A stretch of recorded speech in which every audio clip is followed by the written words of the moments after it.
నిరుద్యోగ మహాధర్నాకు చాలా పెద్ద ఎత్తున రాష్ట్రంలో నలుమూల ప్రాంతాల నుంచి కూడా హైదరాబాద్ చేరుకున్నారు. చాలా పెద్ద ఎత్తున ప్రభుత్వానికి సంబంధించి కూడా వ్యతిరేకంగా నినాదాలు చేశారు. చాలా వరకు కూడా ఇక్కడ గ్రాండ్ సక్సెస్ అయిందని చెప్పుకోవచ్చు. ప్రస్తుతం మనతో పాటు నిరుద్యోగులు ఉన్నారు, మాట్లాడించే ప్రయత్నం చేద్దాం. చెప్పండి, సక్సెస్ అయింది అనుకుంటున్నారా? ప్రభుత్వం సంబంధించి కూడా ఇవన్నీ కూడా నోటీస్ చేసుకొని మరి అమలు పరిచే అవకాశాలు ఏమైనా ఉంటాయంటారు? 100% ఇప్పుడు ఈ ధర్నా మాత్రం 100% సక్సెస్ అయిందన్న. ఎందుకంటే మనం ఎంతమంది ఎస్ఐలు వచ్చారు, వందల సంఖ్యలో ఎన్ని వెహికల్స్ వచ్చినాయని మనం చూసినాం. సక్సెస్ అయిందా కాలేదా, ఎంత జనాభా ఉన్నదో థౌజండ్స్లో ఉన్నారన్నది మీరు కూడా చూసారు. Even I have personally spoken with intelligence వాళ్ళతో కూడా నేను పర్సనల్గా మాట్లాడినా.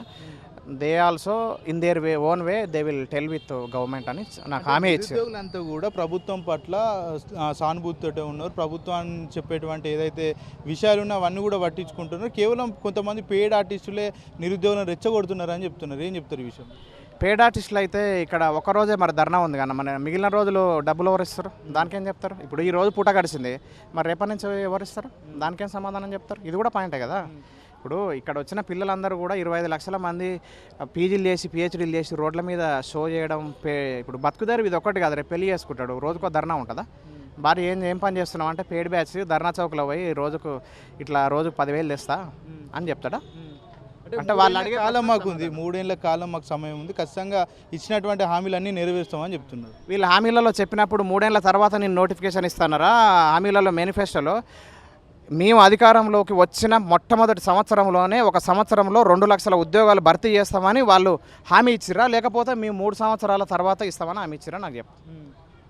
మొదటి సంవత్సరంలోనే కదా ఆమె క్లియర్ అన్నారు. ఇంత క్లియర్గా కూడా మాట్లాడుతాడా? Next question. అంటే 50,000 ఉద్యోగాలు ఇచ్చిన ఇప్పటికే రానున్న రోజుల్లో కూడా మిగతా మేము చెప్పినటువంటి ఈ ఉద్యోగాలన్నీ ఇస్తామని చెప్తున్నారు. రానున్న ఉద్యోగాలు అంటే వీళ్ళు ఇచ్చిన 54 ఎవరైతే ఇప్పుడు 54,000 పోస్టులు భర్తీ చేశారు కదా, అలా కేవలం వీళ్ళు ఇచ్చిందని 12,000. ఆ 12,000 మళ్ళీ బ్యాక్లాగ్ మిగిలినాయి. మళ్ళీ తీసుకుంటా గట్టికి కొడితే ఒక 6-7 అంటే వీళ్ళ గవర్నమెంట్ వచ్చినాక 4 ఉద్యోగం కొట్టిన వాళ్ళు అంటే 6-7 ఉంటారు. ఎందుకంటే ఐ విల్ షో దట్. ఇప్పుడు టీజీపీఎస్సీ బోర్డు ఉంది. ఇప్పుడు ఆయన అబద్ధాలు చెప్పొద్దు, నేను అబద్ధం చెప్పొద్దు. నేనేం చెప్తానంటే we will download the PDF, అన్ని అఫీషియల్గా ఉన్నటువంటి అన్ని కూడా డౌన్లోడ్ చేద్దాం. నేను మంచిగా నీట్గా హైలైట్ చేసి హైలైటర్ తెచ్చి పెట్టి పవర్ పాయింట్ ప్రజెంటేషన్ అసెంబ్లీలో రమ్మని గాంధీ భవన్కి రమ్మంటే వస్తా, 7కి రమ్మంటే అడిగి వస్తా. నేను ప్రూవ్ చేస్తా కదా. ఇప్పుడు పదవులు వచ్చినాక ఇవన్నీ చెప్తా ఉన్నారు. ఇప్పుడు గతంలో మొట్టమొదటి సంవత్సరంలో 2 లక్షలు ఇస్తానది ఇల్లే కదా. ఈ 2022లో group 1, group 2, group 3, group 4 constable SI ఇవన్నీ కూడా బీఆర్ఎస్ గవర్నమెంట్ ఇచ్చింది, వీళ్ళు ఇవ్వలేదు. అర్థమైంది? చాలా గట్టిగా చెప్తున్నాడు కదా ముఖ్యమంత్రి రేవంత్ రెడ్డి, 50,000 ఉద్యోగాలు ఇచ్చాం, 50,000 ఉద్యోగాలు ఇచ్చాం, త్వరలో ఇంకా మిగిలిన ఉద్యోగాలు ఇస్తామని చెప్తున్నారు. అవన్నీ కూడా నిజం అంటారా అబద్ధం అంటారు? ఒక నిరుద్యోగి నేను చెప్తా చూడు, అబద్ధం ఎట్లా కాదో చెప్తా. త్వరలో అంగన్వాడీలో ఉద్యోగాలు. న్యూస్ పేపర్, నేను ఇంగ్లీష్ తెలుగు పేపర్లు చాలా పేపర్లు చదువుతుంటా. త్వరలో అంగన్వాడీలో ఉద్యోగాలు, 1 వారం అయిపోయింది. త్వరలో మీకు తెలుసా ఫారెస్ట్ బీట్ ఆఫీసర్లో ఉద్యోగాలు అయిపోయిందా? నెక్స్ట్ వీక్ ఇంకోటి ఏంటంటే త్వరలో కానిస్టేబుల్ ఎస్ఐ పోస్టులు. ఎన్ని పోస్టులు ఉన్నాయో గుండె పగిలిపోతుంది అని ఒక తమిళ పెట్టి యూట్యూబ్ ఛానల్ పేడు. నేను చెప్తున్నా ఇది నిజమైన పేడు. అది అయిపోయిందా? అది అయిపోగానే మీకు తెలుసా గురుకులాలో ఉద్యోగాలు, అదొక పోస్ట్. ఆర్టీసీలో ఉద్యోగాలు త్వరలో. సిగ్గు, లజ్జ, ఇజ్జతి, మానం, మర్యాద ఉన్నోడు సిగ్గు లేకుండా ఎన్నిసార్లు ఎవ్వడు చెప్పడు. ఇంత సిగ్గుమాల పని ఇంకోటి ఉండదు. ఎథిక్స్ ఉన్నాయా? వాల్యూస్ ఉన్నాయా? మోరల్స్ ఉన్నాయా? మా అమ్మ ఒకే ఒక మాట చెప్పింది. ఎప్పుడు మా అమ్మ ఒకటి ఏం చెప్తుంది అంటే, బిడ్డ పుట్టినప్పుడు ఊపిరి ఉంటుంది, పేరుండదు. సచ్చినాక ఊపిరి ఉండదు, పేరుంటుంది. ఇది లైఫ్. ఈ సెన్స్ ఉన్నోళ్ళు రాజకీయాలు చేయాలి, లేకపోతే లేదు. అంటే ఇవాళ చెప్పినట్టు ఉద్యోగాలను వేస్తలేరు అంటారు మీరు? వేస్తే పేపర్లు ఎందుకు వస్తుంది అన్న? ఈ ధర్నా ఏం కర్మన? ఇప్పుడు వేరే వాళ్ళు గత సంవత్సరంలో నేను క్వశ్చన్ ఏంటంటే, గత సంవత్సరంలో ధర్నా చేశారు, వాళ్ళకి ఉద్యోగాలు వచ్చినాయి. వాళ్ళు ఇప్పుడు ధర్నా కాడికి వచ్చారా ఉద్యోగం చేస్తారా? ధర్నా కాడికి వచ్చారా ఉద్యోగం చేస్తారా? ఎవరు ఉద్యోగం? ఇప్పుడు గ్రూప్ 1 లాస్ట్ టైం, ఇప్పుడు గ్రూప్ 4 తోలు కొంతమంది పోయారు, కానిస్టేబుల్ పోయారు, ఎస్ఐలు పోయారు, డిఎస్సి పోయింది, డిఎల్ పోయారు, జేఎల్ పోయారు, పీజీటీ పోయారు, ఎంతో కొంత పోయారు. వాళ్ళు పోయి ఇప్పుడు ఉద్యోగాలు చేస్తారా? ధర్నా చౌక్లో వచ్చి టెంట్ కింద మైక్ పట్టుకొని మొత్తుకుంటారా? అంటే గతంలో బల్మూరి వెంకట్ కావచ్చు, లేకపోతే కోదండరామ్ కావచ్చు, రియా సార్ వీళ్ళంతా కూడా మరి మీ వెంబడి ఉన్నారు కదా. ఇప్పుడు నిజంగా నీకు అర్థమవుతుంది కదా. ఇప్పుడు ఇదే బల్మూరి వెంకట్ జాతీయ జెండా పట్టుకొని అక్కడ ఒక 5 మందిని ఇక్కడ ఒక 5 మందిని పెట్టుకొని సబర్మతి ఆశ్రమం నుంచి ఉప్పు సత్యాగ్రహంలో వచ్చినట్టు గాంధీజీలకు వచ్చిండు. మరి జవాబుదారితనం ఏంది? ఇప్పుడు పవర్లో ఉన్నావు కదా అన్న, నువ్వు వచ్చి ఇక్కడ అకౌంటబిలిటీ జవాబుదారితనం ఉన్నది కదా. జవాబుదారితనం ఉన్నప్పుడు ఇక్కడికి వచ్చి సమాధానం చెప్పాల్సిన అవసరం ఉన్నది కదా. ఒక్క ఎమ్మెల్సీ ఆయన వచ్చిండా, రియా సార్ వచ్చిండా, కోదండరాం సార్ వచ్చిండా? నన్ను పిలవట్లేదు, ఎక్కడ ఆహ్వానించట్లేదు అని ఇంటికి పోయి పర్సనల్గా నిన్న జనార్దన్ గారు అందరిని పేరున వాళ్ళ పర్సనల్గా పోయి కలిసిండు. దానికేం సమాధానం చెప్తారు? కాంగ్రెస్ పార్టీలు ఈరోజు బీఆర్ఎస్ వాళ్ళు వీళ్ళంతా బీఆర్ఎస్ కార్యకర్తలని చెప్తా ఉన్నారు కదా, ప్రచారం చేస్తారు కదా. మరి ఈ బీఆర్ఎస్ కార్యకర్తలతోని లాస్ట్ టైం వచ్చిన ఈ కాంగ్రెస్ నాయకులు మరి ఎందుకు ఫ్రెండ్షిప్ చేశారు? వీళ్ళు అప్పుడు ఆ రోజు కూడా అంటే వీళ్ళు నిరుద్యోగుల కడుపు కోతతోని బతుకుదేరు చూసుకునే రాజకీయ నాయకుల, సమాజ సేవకుల వీళ్ళు అర్థమవుతుంది కదా అన్న. సో ఇది కూడా క్లియర్గా స్పష్టంగా అర్థమయ్యేది. పేడ్ బ్యాచ్ ఎవరు? సాయంత్రం కండు వేసుకొని ఒక 2000 ఫోన్పే కొడితే అత్తగారింటికి పోతందుకు కార్లనో బండ్లనో పెట్రోల్ కొట్టుకొని పొరగాళ్ళకి దసరాకు బాంబులు, 2 జతల బట్టలు, వీటి కోసం వాళ్ళ పేడ్ బ్యాచ్ మేమా? పేడ్ బ్యాచ్ అంటే రోజు రావాలి అన్న, రోజు ధర్రా ఉంటుందా? అంటే ప్రభుత్వాన్ని తీసుకురావడానికి, అధికారంలో తీసుకురావడానికి ముఖ్య పాత్ర పోషించింది నిరుద్యోగులు అని రేవంత్ రెడ్డి చాలా సందర్భాల్లో కూడా అన్నాడు. మరి నిరుద్యోగుల ఏదైతే మరి మీ డిమాండ్స్ ఉన్నాయో అవన్నీ ఆయన దృష్టికి ఎందుకు వెళ్తలేవు? క్రొకడైల్ టీయర్స్ అని అంటారు. క్రొకడైల్ టీయర్స్ అంటే మొసలి కన్నీళ్ళు. అంటే ఉపన్యాసాలలో జబర్దస్త్ ఉంటుంది. కానీ ఇప్పుడు ఒకటన్న ఎన్ని స్టూపిడ్ ఇదంతా. No more discussions. క్వశ్చన్ ఒకటి, రేవంత్ రెడ్డి గారు కాంగ్రెస్ పార్టీ అధికారంలోకి రాగానే ప్రతి సంవత్సరం 2 లక్షల ఉద్యోగాలు ఇప్పిస్తాం, భర్తీ చేస్తామని వాగ్దానం చేశారు. ఎన్నొద్దు, ఆ ఒక్కదానికి సమాధానం చెప్పండి. అంటే అట్లా అడుగుతున్నాయి కదా, జనార్దన్ లాంటి నిరుద్యోగుల మీద కేసులు పెడుతున్నారు, వాళ్ళ మీద లాడ్ ఛార్జీలు చేస్తున్నారు, అదేవిధంగా పోలీస్ స్టేషన్లో తీసుకుపోయి ఇబ్బందులు కూడా గురి చేస్తున్నారు చాలా సందర్భాల్లో. పోలీస్ అదే అన్న, ఇప్పుడు నేను కూడా అరెస్ట్ అయినా, నన్ను కూడా అరెస్ట్ చేసారు, నేను కూడా పోలీస్ స్టేషన్లో పోయినా, నేను కూడా లాఠీ దెబ్బలు తిన్నా. అశోక్ నగర్లో పిల్లలు ఉగ్రవాదుల, నక్సలైట్లా కాదు కదా, సంఘ విద్రోహ శక్తుల కాదు కదా, లాఠీలతో ఎట్లా కొట్టడం, వాళ్ళ బ్లడ్ బయటకు వచ్చిందా కొట్టిరు, కొన్ని సందర్భాలలో వాతలు వచ్చిందా కొట్టిరు. అది ఎంతవరకు కరెక్ట్ అన్న? చెప్తున్నారు కదా, అరెస్ట్ చేసి ప్రకటన స్వేచ్ఛ ఉందన్న. మాకు అన్యాయం జరిగినప్పుడు భారత రాజ్యాంగంలో పర్టికులర్గా చెప్పిర్రు, భావ ప్రకటన స్వేచ్ఛ అనేది ప్రాథమిక హక్కులలో ఒక భాగము. అంటే రాహుల్ గాంధీ కూడా అంటారు కదా, డెమోక్రసీని కాపాడుతా, చట్టం ఎవరు కూడా చుట్టం కాదని చాలా పెద్ద స్టేట్మెంట్లు ఇస్తాడు. ఇలాంటి సందర్భంలో కాంగ్రెస్ పార్టీ తెలంగాణలో అధికారంలో ఉంది, మరి రేవంత్ రెడ్డి ఇట్లా ఎందుకు వ్యతిరేక పనులు చేస్తున్నాడు అనుకోవచ్చు?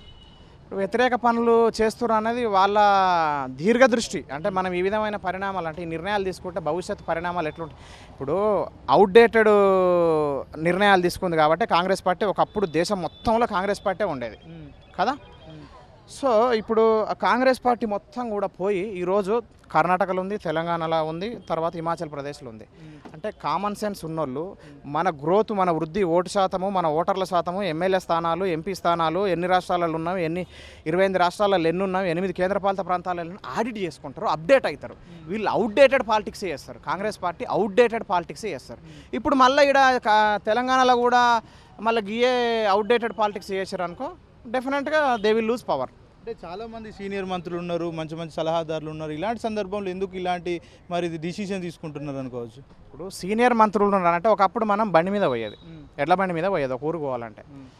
ఇప్పుడు ట్రెండ్ మారింది కదా, ఫ్లైట్లో పోతుర్రు, వందే భారత్ సూపర్ ఫాస్ట్ ఎక్స్ప్రెస్లలో పోతుర్రు.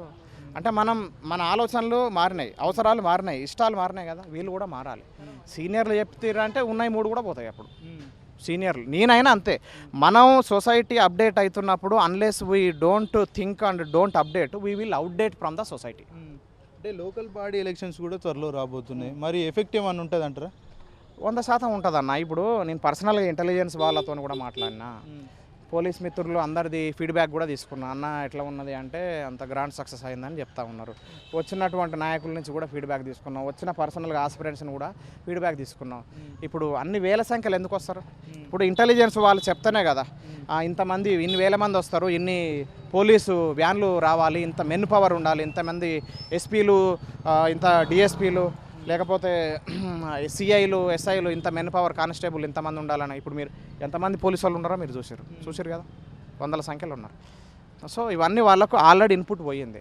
లేదు ఇంకోటి రేపు ఇగ్నోర్ చేస్తే మీరు అన్నట్టుగా, అంటే స్థానిక ఎలక్షన్లకు వీళ్ళు ఏం చేస్తారా అంటే, వీళ్ళు కూడా కేటీఆర్ కూడా ఏం చేస్తారా, చిన్న పిల్లలు వీళ్ళు 2%, 3% ఓటు శాతం ఉంది ఇప్పుడు మన తెలంగాణలో 3,26,00,000 ఓటర్లలో వీళ్ళు పెద్దగా ఎంత శాతం ఉంది, గట్టి కొడత 10% కూడా లేదన్న.